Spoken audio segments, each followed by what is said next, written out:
1896 year. A science professor at a polytechnic in Zurich, Germany, asked his students, "Is there a God?" he asked. One of the students jumped up and answered, "Of course, there is a God." The professor approached the student and asked the following question: if there is a God, then all living and inanimate, visible and invisible creatures in the world were created by God, right? Yes, it is. Did God create feelings of kindness, faith, goodness, and love in man?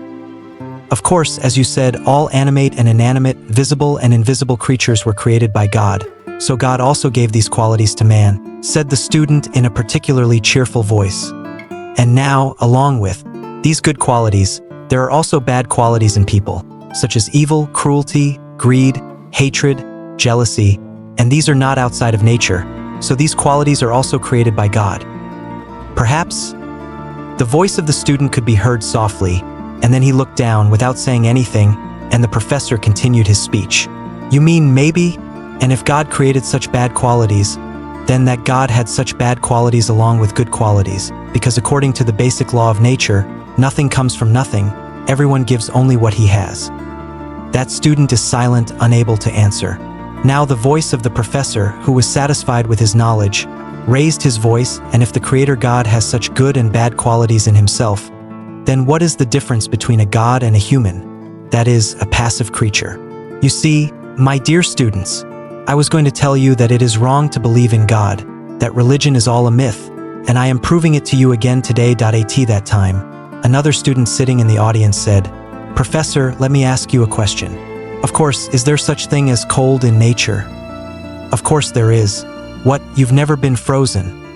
Other students in the audience laughed.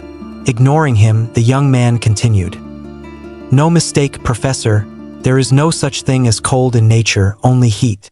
Heat comes from fire, that is, the source of heat is fire. And cold does not come from nothing. There is no source of cold in nature.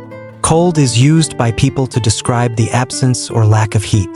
In other words, where there is no heat or where there is little heat, there will be cold by itself. We measure everything in nature by its energy, and in physical science there is a measure of heat energy, but there is no measure of cold energy, so there is no such thing as cold." Now the professor was silent.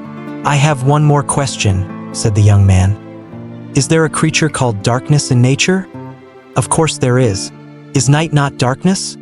This time, the professor's answer sounded incredulous, and the students listened in silence, refraining from such mindless laughter. "You are wrong again, Professor. There is no such thing as darkness in nature, only light. There is a natural source of light, which is fire, and there is no source of darkness. What causes darkness? Where there is little or no light, there is darkness." The term dark is used by people to describe the lack or absence of light. In science, there are measurements of energy of light, wave of light, mass of light, but there are no measurements of energy of darkness, mass of darkness.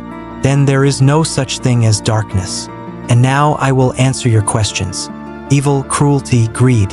God did not create the bad qualities that abound. God created fire, created warmth and light from fire, created kindness and love in man.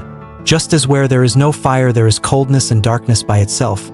Where there is no love, where there is no mercy, where there is no good relationship between man and man, where there is no faith, there is evil, cruelty, malice, shamelessness.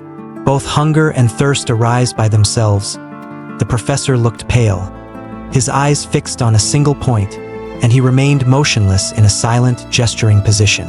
And the young student who gave a rational answer to the professor was Albert Einstein, who later became a world-famous scientist, discovered the theory of relativity, discovered the phenomenon of the photo effect, and wrote more than 300 works on physics.